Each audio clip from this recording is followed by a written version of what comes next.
katika kila hali. Kwa Young Africans ilikuwa ni muda wa kutafuta matokeo mbele ya Azam, na matokeo pekee ambayo Young Africans yaliyokuwa anayatafuta ndio hayo ambayo ameyapata. Kwa hiyo ingekuwa ni ajabu kama Young Africans angepoteza. Young Africans kumfunga Azam ni swala la kawaida, ila Azam kumfunga Young Africans ni swala la ajabu ambao watu wengi wangedoubt. Lakini yote kwa yote Young Africans imepata matokeo mbele ya Azam ambazo zilikuwa ni pointi muhimu dhidi ya timu ambayo huwa inaonyesha ushindani mbele ya Young Africans. Kwa hiyo amepata matokeo ya alama 3. Tunamshukuru Mungu sababu tunaendelea kujisogeza, kujikita kwenye ubingwa ambacho ndio nia yetu. Nia yetu ni kutetea ubingwa wetu. Tena sio ubingwa mmoja tu, mataji yote mawili. Lengo letu na nia ni kutetea mataji yote ambayo tumeyashikilia sisi. So unawezaje kutetea mataji mawili bila kucompete dhidi ya hawa wapinzani? Kwenye ligi ya Tanzania mpinzani wa Young Africans ni Simba Sports Club na Azam FC. Simba Sports Club amekimbia, kaja mdogo wake kabomolewa. Kwa hiyo yote kwa yote tunamshukuru Mungu, tunaelekea kutafuta pointi 3 kwenye mechi zilizobaki. Majeruhi mengine kwa Pacome Zouzoua huenda ikawa na ugumu katika mechi zijazo. Of course ni pigo, lakini majeraha alopata Pacome hatujajua itakuwa atakaa nje kwa muda gani. Hali Aucho tunayo taarifa atakaa kwa muda wa wiki 3 nje. Mwalimu kupata kwa Pacome kupata majeraha, mwalimu inampa ugumu of course, lakini tayari ataingia kwenye viwanja vya mazoezi akiwa anajua anamkosa Hali Aucho, anamkosa Pacome Zouzoua. Kwa hiyo ataingia na mpango mkakati tofauti na pale ambapo angekuwa na hawa wachezaji. Kwa hiyo atajua ni jinsi gani aweze kuwa train wachezaji wake ili waweze kwenda kumpa matokeo kwenye mechi zilizobaki pasipo kumtegemea Pacome na Hali Aucho. Prince Mpumelelo Dube, bao lingine na kwenye ile orodha ya wafungaji amekuwa na yeye yuko kwenye kiwango cha juu cha kwenye orodha. Unamzungumziaje Prince Mpumelelo Dube? Kwangu mimi kwenye ligi ya Tanzania, kwa wale washambuliaji wa kimataifa, Prince Mpumelelo Dube ni the best striker ambaye tunaye kwa sasa hivi. Mpira wa sasa hivi hautegemei mastriker. Ukimwacha Dube utakuwa hauna akili, ukimbeza Dube utakuwa hauna akili. Pep Guardiola hategemeagi striker, ana uwezo wa kumwacha Haaland nje na timu ikapata matokeo. Pamoja na kwamba sasa hivi timu imedrop, ni kwa sababu alitengeneza katikati kiungo mmoja. Tangu amepata majeraha anapata shida sana kwenye timu yake. Lakini mpira wa sasa hivi unawategemea sana safu yote ya ushambuliaji kuanzia namba 8 mpaka namba 11. Ndio maana utakuta hata Ancelotti, Kylian Mbappe sio namba 9, yule anacheza namba 11 au namba 7, lakini anastiki pale namba 9.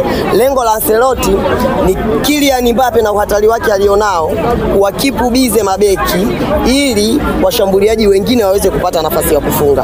Kwa hiyo Prince Dube anapokuwepo uwanjani inakuwa ni chachu kwa mabeki wapinzani kuweza kubezi na kuwa makini na Dube, kuwapatia nafasi kina Max Nzengeli, kina Clatous Chota Chama, kina Aziz Ki waweze kuscore, kwa sababu kinachotakiwa au kinachotafutwa ni matokeo na alama 3. Yote kwa yote Prince Dube ni the best striker kwenye ligi yetu. Turudi kwa goalkeeper Djigui Diarra. Unaungana na wale wanaosema kiwango chake kimeshuka? Ni Mwehu peke yake anayeweza kusema kwamba kiwango cha Diarra kimeshuka. Kuna msimu David De Gea akiwa Manchester United alipigwa chuma 7 na Liverpool, lakini alikuwa man of the match wa ile mechi. Kwa hiyo mimi nadhani kabla haujaanza kumshusha heshima Diarra, unatakiwa ukubali au mrespect kile ambacho anakifanya. Magolikipa wengi sana wazuri wanafungwa magoli ya ajabu. Kwani Andrew Onana ni golikipa mbaya? Kwani Ederson ni golikipa mbaya? David Raya? Kwa nini wanafungwa? Au Thibaut Courtois juzi kafungwa na Arsenal, nani alitegemea? Kwa ndio maana nakwambia hivi, kabla hujamwandalia golikipa, angalia na mshambuliaji, angalia na makosa yaliyofanywa. Kuna makosa mengine hatakiwi kupelekewa golikipa moja kwa moja. Unatakiwa msifie mshambuliaji, aidha ukailaumu safu ya ulinzi ya hiyo timu ambayo imefunga. Unaionaje safari ya Young Africans kwenye kutetea ubingwa wao? Nitakuwa ni mtu wa mwisho kumtoa Young Africans kwenye kutetea ubingwa, kwa sababu mpaka sasa hivi Young Africans ndio yuko juu, taji analo yeye. Kwa hiyo ubingwa nao yeye mikononi mwake, ni yeye atake au achie kwa mechi zilizobaki. Mechi ikiwemo ya dabi. Hamna dabi. Unanihakikishia? Uhakika. Dabi haipo. Dabi haipo. Shukrani sana. Karibu. Bana, ni mashabiki wa Young African baada wakiwa wanatoka, naona kidogo zile kelele zimepungua kidogo.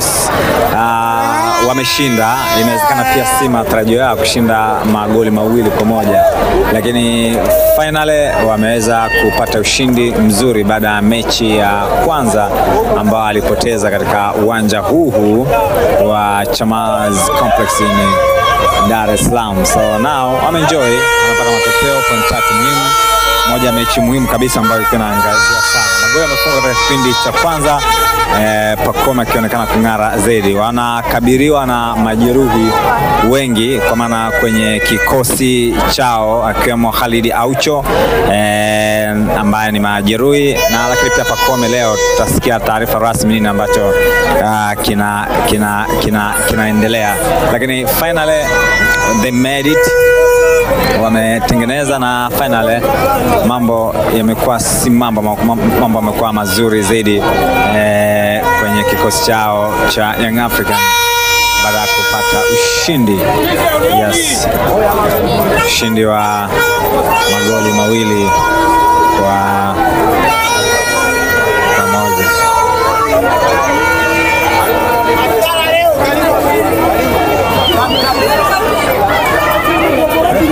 Yes.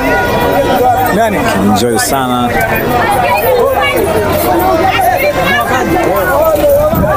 Yes, mashabiki wa Young African hao Kocha Azamu ile. Wakiwa Hapa leo watujaje na Mungu. toka hapa.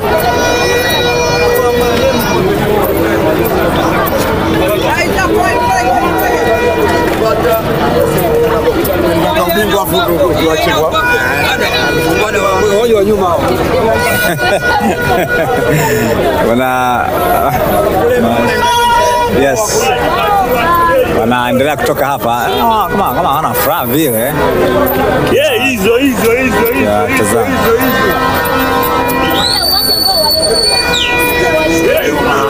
Yes.